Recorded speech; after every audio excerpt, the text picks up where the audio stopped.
We had the best week of volleyball. The sun was shining, the athletes were smiling, and overall for me, it was so much fun. If the athletes had half as much fun as I had, we were doing something right. However, behind all of this was the worry and the concern that we were doing everything we could to make sure no one would catch COVID because of our process. The good thing is we have two governing bodies who are dictating much of the process we have to follow. A lack of attention to this detail can, will, and might result in the governing bodies removing our ability to have these sessions. Like many of the other things in my life, I reviewed the process that we used to accomplish the tasks and found we were a little bit lacking. Our cleaning process, our mask process, the distancing process, the group size all seem to be working for us. If you did not notice the time I sent my email out last night that talked about the daily consent form, it was late. This is the one aspect which is keeping me up and stressing me out. The seriousness of not having the daily waiver for each participant is a major gap in our process. It will hinder our ability to continue and open up the program so it allows us to go back to what we consider to be normal. On Wednesday of last week, we had 6 participants who didn't complete the daily waiver. Then on Thursday, we did a little bit better, and we had less people not completing the waiver. For this reason, I think it's necessary to be a little bit harsher and clean up the process. So I've cleaned up the form that's online, and I think we have to do some of the things that I put in my email last night, but I wanted to clarify them. The waiver has to be done on the day of the sessions. The second thing is it has to be done by 1 p.m. on the day of the session so that I have time to chase any participants who haven't completed the task.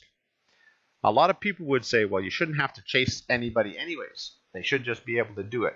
But that's not the reality. We all have busy lives and we are all going to forget at some time. But we can't afford to do that with these daily waivers. It has to be done before 1 because at 1:30, I go to the courts and start to set up for the 2 o'clock session. And then I'm there until about 8 o'clock at night. And during that time, I'm busy, I'm coaching, or I'm cleaning, or I'm doing something in order to make sure the other processes are in place. So we put in a few harsh realities that I have to start enforcing.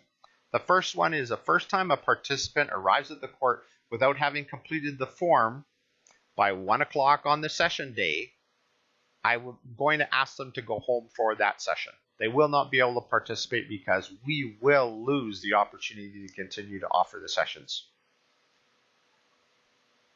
The second time the participant arrives at the court without having completed the form by 1 p.m. on the session day, I'll have to send them home for that session as well, and then I will also remove them from the program. I'll give them their money back, so the money is not an issue in my mind.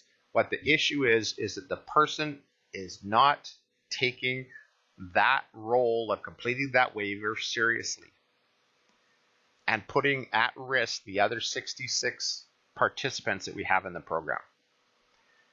It also puts the academy business totally at risk.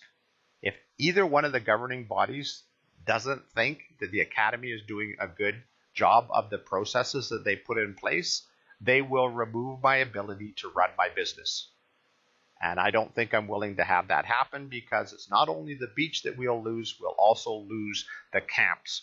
And the camps are normally very full. We had 90 athletes in them last year, so we're talking about 150 athletes that we could lose the opportunity for those 150 athletes by someone just not thinking it's important enough to complete that one form.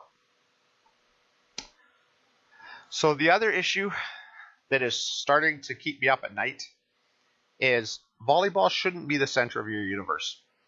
You should have a well-rounded life and you should do all sorts of stuff. However, in this day and age, we have to be accountable for our actions, as a single person's behavior can dramatically affect or impact all the other participants that we have. I've received some comments from some of the parents that my son or daughter will not be here for this time, or we're out of the city, we're doing something else. I think families should do all sorts of different things in their life. If what they're doing is going against the regulations that are put forth by the province, then I have to figure out what I'm going to do in that scenario. An example is, what happens if a person, and where do we draw the line in the sand? What happens if a participant with their family decides that they're going to go outside the country?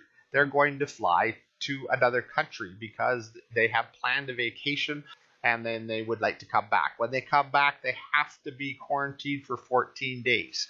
That 14 days, the quarantine is not something that is, they put them in prison or anything like that. It's self-imposed. If they didn't tell anybody and we find out about it, do I remove the person from the program?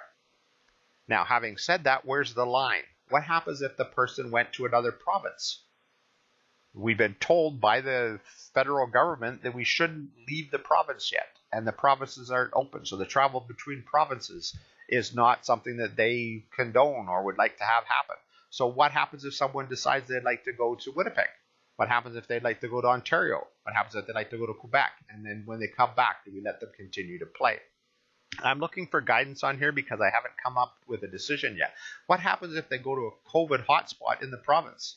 Like, what happens if we know that there's an issue with the north or in the La Ronge area or something like that, and we know that one of our participants went there? Do I tell them that they can't come to the session? Do I tell them they can't come for 14 days so they miss 2 weeks of training? I don't have an answer, you guys, so I need some help. So tell me where you think you should draw the line.